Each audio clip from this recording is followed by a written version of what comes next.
Welcome back to another episode of Just Local.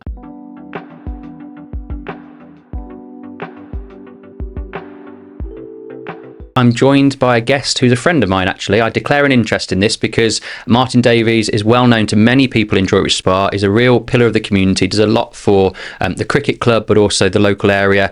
And he has written his own book. So that's why we've got Martyn on today. Thank you for joining us. No problems. Thank you for having me. Right then.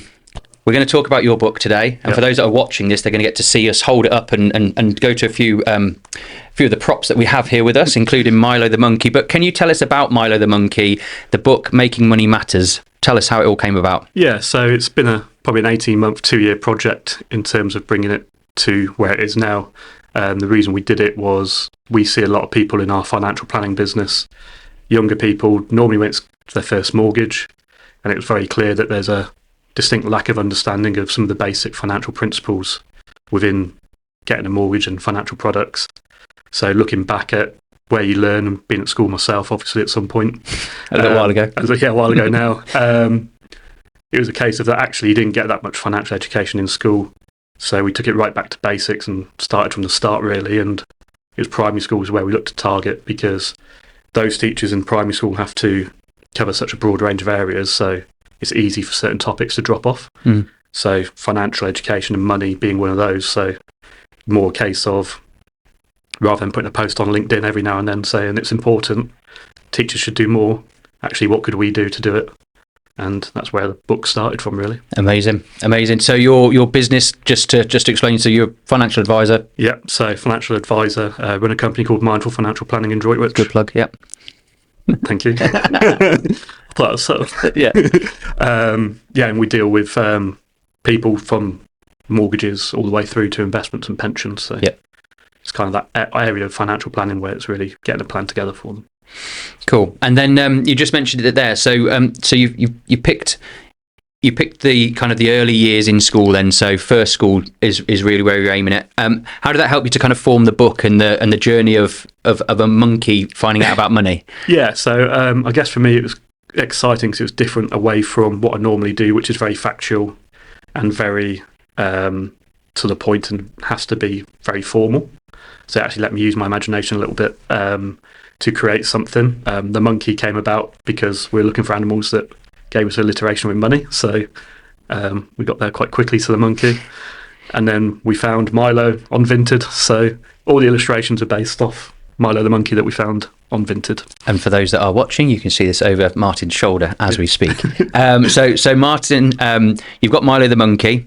You've not just written a book though, you've gone a little bit further with it, haven't you? You're taking this out on the road. Yeah, so we've started going to schools now. So we've done our first school, which you were there for. Yes, indeed. In Studley, so that was really exciting and good. So within the book there's activities for the children as well, so it's not just a case of reading a story and that's it done. There's activities so they can engage with the material a little bit more with parents or teachers as well.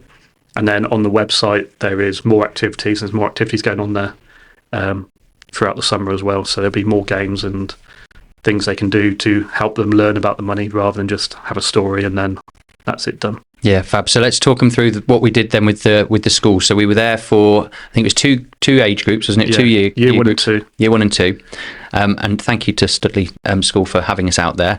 And just talking through how it was set up, because you are keen to do this for more schools, aren't you? That's part of your idea of this. It's formed on a book that obviously you have put together, teaching lessons and obviously having a bit of a plan to it, but you want to make this interactive with kids, and it was amazing in two classes how quickly we saw the kids get involved. It was amazing. So I mean the book's like the foundation really, but it's something that the book's there so they can take it away afterwards so the parents can go on and get it. But in the classes we set them up into basically teams of 5 and 6 depending how big the class is, and then we'll go through the main principles in the book one at a time, just through a presentation and interaction with the children. So try not to talk for too long myself and let them listen to what their ideas are and how they see money so we get a good foundation for them. And then once we've got a decent foundation, we then put that into games. So we played in Studley the £5 game, which created a lot of fun. A little bit of chaos at times, but you know it's fun if it's chaotic. Yep. So where it's just had different ways of getting £5 onto a plate, and we took in real money for the children because they don't often get to see real money because, as we know, a lot of things are online now. card payments, but also people tend not to take in real money when they're talking about money because they're worried about it going missing. And it's amazing the difference in experience when you spoke to, I think we did a year 1 class first, then we went into the year 2 class afterwards, and you had similar questions for both year groups, but the answers were quite significantly different, weren't they? There seems to be a real kind of chasm between knowledge even in that 1 year. Yeah, I think that 1 year gap was like a massive gap and a big difference, but also I found in the actual class itself there was I think you remember there was a young girl in the 2nd class, and she gave some really good answers about different bills that you have to pay, which I wasn't expecting them to all know about. But then other people in that class would never really considered that before. No. So it's kind of that one of the really important things that I think about money is that people don't talk about it because it's a bit of a taboo subject in households and between friends. So it's actually encouraging them to talk about money and to share ideas. So hopefully by us having that conversation with them, their friends will have overheard about electricity bills and gas bills, and they'll be thinking, my parents probably have to pay that. Maybe ask for less money on the weekend, perhaps. Never know. You never know. Roblox are the things that my kids want money for. But so we've got the book, and you've got one of your little packs you took out as well. So you left each of the children with an activity pack, and you've got loads of these made up. So this is your plan, so that children that have you out there presenting and meeting Milo for the first time are going to get left with an activity pack. Yeah, so when we go to the schools, every child that we have in that class will get an activity pack, and then we leave a book with the class as well and into the school library. So it's there for the teachers and the children to use when we're gone. And also they can take the activity back home to the parents, so hopefully the parents will get involved with it, and it saves them thinking of games and ways to do it, and it hopefully help them budget for their pocket money. Yes, very good. Yes, that was part of it, wasn't it, that they get the idea of how to save money up. So you mentioned it briefly, but very briefly, this book is available for people to purchase. I'll give you a quick plug for that. So you've got it made it available on Amazon, so people can order it from Amazon. It gets delivered to their home, very reasonably priced. That's kind of to publish it. That was the route you took. Yeah, so Amazon gave us an option where we could get across the UK really straight away. So people in our networks and stuff could get it further up north and further down south. Being in the Midlands, that's how it works. Yes. So it gave us a route to market straight in, and gave us a bit of control as well, because we can order copies ourselves to take into schools. Yep. And going back to your network, it was really kind of pleasing to hear how people in your sphere have taken to this. So obviously you're a group of IFAs, you've got other people up and down the country that you've met with, and you've told them about your idea and the book and showing them copies, and it's gone down well, hasn't it? Yeah, and I think it's led to a bigger plan for the book and the process, in terms of I'd love to get other IFAs up and down the country, or not just IFAs, people with a financial mindset up and down the country who can take the book into schools local to them. Obviously there's only one of me, so hopefully I'll try to keep it more local, but happy to travel obviously. But if we can get more people on board to take it out, everything's made for them, so they've got all the plans, and there'll be a lesson plans they can have as well from us. Yeah. So they can just take it into their schools for a couple of hours once a year, then that'll make a massive impact across the country rather than just locally as well. Yeah, it is. There's a lot of ground to cover with it, but from those that have seen it so far, I think they put their hand up and said they'd like to get involved if they can. So we've had some really good interactions, some with the regulator as well. So it's a case of really pushing that forward and getting that out there. Yeah. Well, we'll leave your contact details in the show notes, as we can say on this, and then if anyone wants to reach out to you, if they are an IFA up and down the country, then you'll hopefully be able to have a bit of a conversation with them offline and get them set up. What's the feedback been from parents? Have you had any kind of anecdote or any feedback you've got so far from parents that have helped their children with the book? Yeah, so we've had obviously a few of my friends that got children that have had it, so they've loved it. So in terms of the activities, I really enjoy doing the activities. Some of the younger ones as well. So just the character of Milo, they've really been able to engage with. Yeah. And it's quite cool being down the cricket club, because we've got our banner up there at the moment. And you can see kids going, oh, it's a monkey, and engaging, seeing the banner and seeing Milo. So it's one of the reasons why we had to try and make it a character that was memorable and relatable, because the children will then think about money when they think about Milo, hopefully.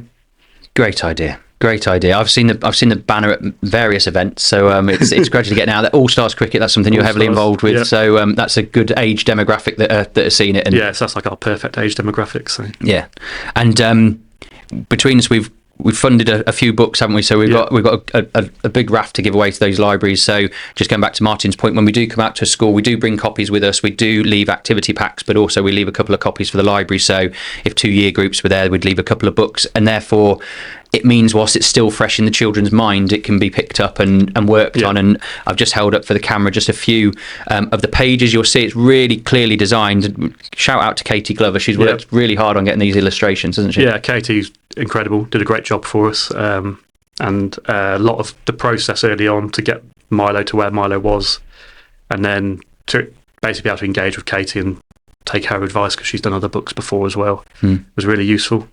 And also, whilst we're plugging thank yous, can I thank someone else? Yes, of course you can. Abby Holiday, if you're watching, thank you very much. So Abby's a primary school teacher. So we worked with Abby very closely. She helped me write the book to get it in line with the curriculum as well. So it was a case of we didn't want to just put a book out and it didn't fit into the curriculum. So Abby helped write the book and get through the curriculum and see the bits that they needed to cover off. And how apparent was that? Because when we were at Studley as well, we saw there was string with numbers and coins showing on the strings of bits of paper, and they said that they were just getting into counting money, weren't they? So there was us asking them to do a challenge which involved making up £5 with, maybe they had £10 worth of £5 notes, pound coins, 50p's, £2, whatever, and they were asked to make up £5 on a plate using anything other than a pound coin or anything other than a £5 note. But that was kind of what they were up to at the same time, wasn't it? So it was actually really pleasing, because obviously we thought we had it right. Yeah. Obviously going to the first school and realising that we timed it perfectly with them was a massive result. Yeah. And you have got a website. I'm going to ask you for the web address. www.milothemonkey.com. Easy to remember. And so that's obviously free for people to jump on and use, and that's got activities on it you mentioned already. So download activities on there for free, so they're all on there. Schools can contact us through the website as well, or if any parents or anyone like that or IFAs want to contact us through the website, they can as well. Okay, that's a good place to start then. And has it got a link to the book on Amazon as well? Is it easy enough to order? Yeah, so you can link straight to Amazon on the purchase links page. So super duper. Right, next schools you're going to, are you able to plug any other schools that are going to have you out? You've got a couple more. So hopefully going to Chawson in September. So that's well timed as well, because they're obviously going, they've just had their new library project go out, so that'd be good to get a few books into their new library. Good place to get a book into, yeah. So there's a few other schools, Tiverton, talking to Tiverton School at the moment, so hopefully we'll be able to get in there, probably in the new school term now as well. Yeah. And if you're listening to this and your school wasn't mentioned just then, and you're in the Friends of or the PTA or anything like that, and you want to suggest it, then get in touch with Martyn first. He can then reach back out to the school, or the school can speak to him about how it works. It's just free to do, isn't it? Like you just enjoy the process, really. It's seeing out what your mindset was 2 years ago or 18 months ago to get this book to happen. So so it's not there's no cost for the school. So we'll literally come in for a couple of hours, see a couple of year groups or classes if a bigger school, and just show them the book, take them through our lesson, and then we can leave the teachers and the school with the books and more session plans to carry on the process. Told you he's a pillar of the community. What a guy. So what's next? I've seen a gorilla in your office, so I know there could be a spin-off to this. So you've got Milo the Monkey. What's next in the thought process? Just to cover off the gorilla, he's going to be the deck gorilla. So there you go. You heard it here first. So there is a couple more books planned. So shorter books, so more topic specific. So ones about credit cards, for examples, or mortgages, or buying a house. So more specific topics and smaller books. And then currently working on getting Milo the Monkey, the main book, on as an ebook as well. Just requires a bit more formatting. So that's in process as well. Amazing. Yeah, because kids love their iPads and stuff like that. So get it available on there. Well done, you've thought of everything. And how can you encourage busy parents that are listening or watching this right now? How can you encourage busy parents to buy a book? Obviously, we can talk about that, but to actually use it with their children, what do you think the best starting point for them is? I think the best point for them is to start small and do it frequently. So I think if you have to take children around the supermarket, I can remember that I was probably really annoying going around the supermarket with my parents. But if I could say, just for example, give them £5 and say you need to buy 3 things within that £5, just a really simple idea like that. Or on holidays, you can give them a budget for ice creams or whatever the child likes to do. Yep. So if you're going away for a week, give them £20 and say that's your ice cream money.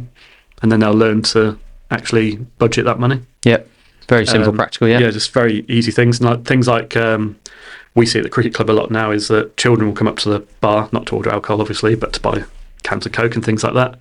And it's getting the children to do it themselves rather than the parents doing it all themselves. So they get used to the interaction of giving money over, getting money back, or paying on their card. That's great. So that's kind of like once the story's over, they'll almost be a little bit more confident with doing things like that. Yeah, so it's just building that confidence and that kind of basic understanding so they know that what they're doing is the right thing. Yeah. Because I think we see it sometimes when you have a child come to the bar, they're a bit like nervous because they don't really know what they're doing. So it's kind of that learning process, but they never learn unless they do it. So no, very true. My biggest tip is to let them go do it. You're going to be just behind them, so yeah, it's not going to be a problem. It's just the thing is our world's turned into card over cash as well, isn't it? So I think making a bit of an effort to make sure you do still have notes and things like that, because by the time these children are old enough, yes, it might be a bit of a card society as opposed to, but it'd be a shame if they've missed out on that experience. Yeah, it was a big point when we wrote the book was we obviously featured it around physical money, and there's a lot of thought process behind, is that the right thing to do? Because the generation of children coming through now probably won't use cash.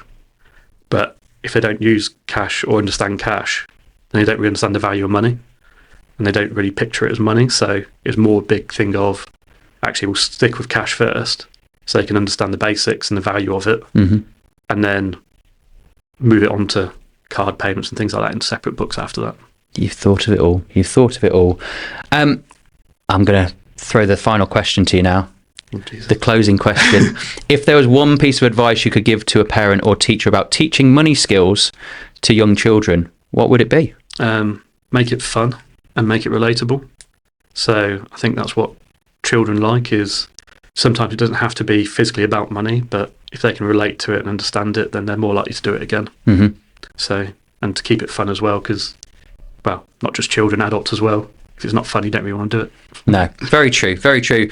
Martyn Davies, author of Milo the Monkey, Making Money Matters Fun, and also website, and also activity pack, and also out doing school trips, and also doing everything you do at the cricket club.